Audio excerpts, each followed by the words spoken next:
zonke enza ini abafundi. But are we faithful kuloko na?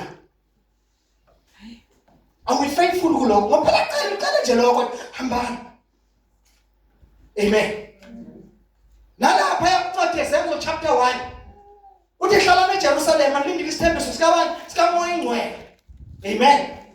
Mase fikile ukuhambani niqala eJerusalem niye naseSamaria nize nasezweni lonke nishumayele ivangeli abantu bazalwane.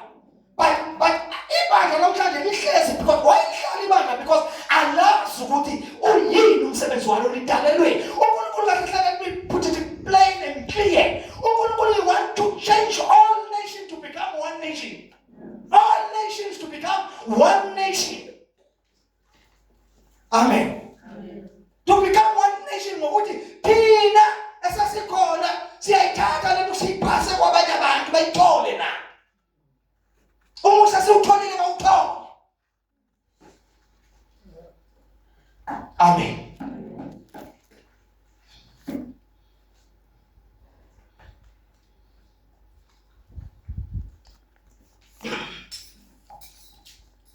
Mabonke igama lenkosi. Let's go to masenze njalo senzani. Senzani masenze njalo. Siqhubeka emsebenzini uJesu bekawenza. Ase ushiye kithi manje yenzeni ngeniqhubeke nawo. Wasipha amandla, wasipha igama lakhe, wasipha umthandazo, wasipha konke. Amen bazalwane. Konke wasipha konke, wasipha izwi lakhe, wasipha konke. Qhubekani kulomsebenzi. Wase lasho isibeke indawo lathi fundisa abantu abazoba namandla okufundisa abanye. Amen. So umsebenzi wami njengoba ngila is not to become isikhonda somfundisi, but umsebenzi wami is to teach you ukuthi lento ingasale kade yami kimi kuphela, amandla kimi kuphela, no, fanele nawe uzazi ukuthi une-mandate efanayo. Lento engiyenza kuwe mina, I'm a trainer, otrainer ukuthi nawe hambe uyenza phambili.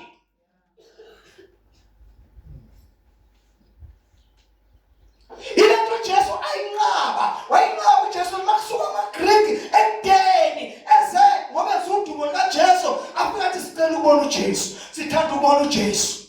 Kuthi mase bamtshela uJesu ukuthi hey nayi indaba la kunabantu abasuka very far eGreece bathi bacela ubona wena. Wathi uJesu inkinga le uma ngizohlala ngedwa ngingafi. Kusho ukuthi abantu bazohlala behamba distance ende befuna mina Jesu ngoba ngitholakala endaweni eyodwa ngesikhathi esisodwa. Wathi kungilungela ukuthi ngife ngoba mangifa ngizovuka nabanye uJesu. Sengizotholakala everywhere. Uthi lapha khona mayibona emhlabathini ingafi ihlala iyodwa. Kodwa mayifa ithele ezinye inhlamvu eziningi. Wayeprofeta ngathi ukuthi mayefa yena kuzoba khona thini. Abantu abasezuhamba egeni la ukhona njengomzalwane uyimpendulo yeinkinga zakule ndawo kuyo. Amen. Uyimpendulo kanjani? Uyimpendulo ngoba uphethisa, uphethe iqiniso. Uyimpendulo ngoba uphethe umkhuleko, kwazi ukumelana nazo zonke izinto ezihlasela abantu. Ukhulume ngolimi lwakho, ukhuluma amandla ezinto ashabalala. Amen. Mabonke igama lenkosi. Uyabona ngoba sithi siyaphuma sizophuma. Njengoba sithi siyaphuma bafowethu. Siyaphuma senze njani? Siyaphuma. Akulula. Bathi kubiza ukwazi ukuthi lento because uma ngabe umzalwane ungaba nebizo. Amen. Ube nevision. Amen. Ube nobizo, ube nevision, ube ne-message. Ubizo, yivision, yi-message. But if you don't have a betting, uyawufaka zami wenze lutho. Mangikhuluma ngabhethi phela ngikhuluma ngomthwalo awuzwayo ukuthi hey ngiyasinda kunezinto engiyithola fanele ngiyoyideliver, ofanele ngiyithulule. Ilento ekwenza ukuthi uphumele eshashalazini ukwazi ukushumayela umemeza ngoba lento ukwazi ukuhlala nayo iwumthwalo ubuye kusinda. Namhlanje sinamakhono angenamthwalo. Singamakhono kanjani? Bonke abantu abakhona namhlanje abadlele balinde ipulpit. Into abayaziyo nje yini? Abayifuna ipulpit.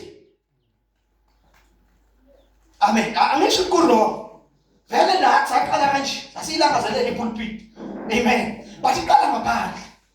Iqala kuphi? Ngaphandle. Iqala ngaphandle. Until yabona uma iqala ngaphandle.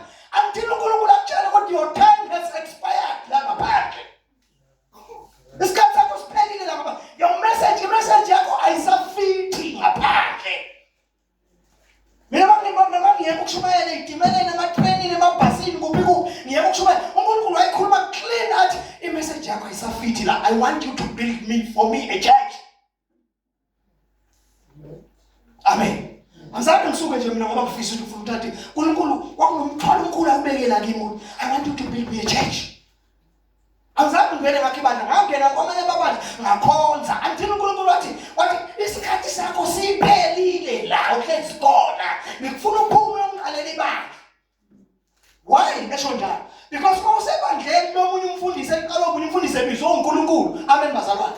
Awukwazi ukuma lapho ngoba kunomyalezo wakhona kunevision yakhona. Bangabe nawe ubiziwe unomkholi, unembono, unemessage. Kodwa uNkulunkulu uzokutshela ukuthi hey sabe isikhathi sakho sesivuthiwe. Kuthi usungaphuma manje. Amen. And uma esho kuwe kezuqala kuwe, uzoqala uzosho noma uzosho kuwe abe siya confirm kumfundisi wakho. Akonfirm bani? Umfundisi makabe usho abantu beshumayela uyakwazi ukuzwa nokulalela nokuthi uNkulunkulu khona into khona la uNkulunkulu umbizile lo mntwana. But kusenesikhathi sokwenza njani?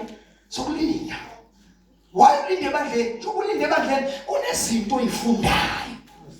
Uzoliphatha kanjani ibandla uNkulunkulu azange uhlale ebandleni waphatha wabona ama mistake wabona indlela okusetshenzwa ngayo wabona yonke uzokwenza amamesa amaningi uzoliqala lifo uliqala ibulawa uwe futhi uzolibulala ngoba awuzange uhlale phansi ufundise bese uyarelease. Abantu abaningi bavele bayiphumela bengarelease namhlanje la ngaphandle bayatanda abanazinda alike abantu abakwazi ukuhlala kulo. Namhlanje ukhonjwa lapha kusasa ukhonjwa lapha kusasa uyanatshazwa kodwa indlela yakhe ayikho clean. Akucaci ukuthi uyaphi. Naye akazazi ukuthi uyaphi. Amen. Hamba nami. Sithe siyabona. Luke chapter 9 verse 57. Lalela bazalwane. Mhlawumbe before sifika Luke 7. 9. Luke chapter 9. Yes. Ngithanda lapha ya. Sizoya kuLuka. Ngoba ngizobe sengivala lapho. Amen. Ngizobe sengenze njani? Sengivala. Ngizobe sengivala. Amen. Amen. Ngibonga igama leNkosi. Amen. Ngifuna silapha. Eduze kwakhe u chapter 9 go to chapter 12 this time. Chapter 12 this time.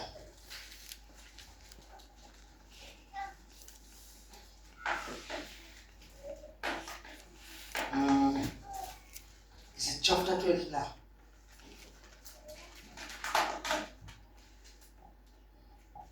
Yeah, verse 49. Lithi iBhayibheli lapho mawufunda umlilo kaJesu nesibonakaliso zezikhathi. Isihloko leso bese lithi kukhuluma uJesu lapho ngize ukuphonsa umlilo emhlabeni. Bengifisa kangakanani kuba ngase wophela. uJesu okhuluma amagama. Okhuluma lamagama akhuluma uJesu uqobo lwakhe. Amen. Yingakho kunomdli. Ngize ukuphonsa umlilo emhlabeni. So uyabona ukuthi uJesu ukhuluma nebandla la. Uyabona ukuthi uma ebuka uJesu ebuka ibandla ubuka umlilo kazokhela umlilo oshuhamba. Umlilo ngavimbe, umlilo ohlamakala, umlilo ngamalanga ibandla libona leyinto ehamba ngespeed esiphakalisayo. Ubona umlilo mawusha. Ubona umlilo mawusha. Uma usha. Ubona ukuthi hey lo mlilo usa ngamawala udlanga saneliqede ihlathi. uJesu mayibona mayicabanga nebandla ucabanga into enjalo. Ngokufanele benasi isithombe salethi bandla uJesu alibuka liyi you must have a picture. That's right. La picture ya speed noma i-picture etshengisa ukuthi how aggressive we are as a church. Amen. Hallelujah. Uthi ngize ukuphonsa umlilo emhlabeni. Bengifisa kanganani kuba sesokhelwe. At 250 kepha nginombhabhadiso ezakubhabhadiswa ngawo ngikhathazekile kanjani uze ufezeke. Uthi ngizoletha umlilo uzoletha enye into emhlabeni. Ngifuna ibandla ulibuke ngendlela uJesu alibuka ngayo. Ulibuke ngendlela uNkulunkulu ibandla alibuka ngayo bese uphila ngendlela njengebandla uNkulunkulu akubona ngayo. Uthi kodwa ngikhathazekile ngoba sesenombhabhadiso enifanele ngidlule kuwo because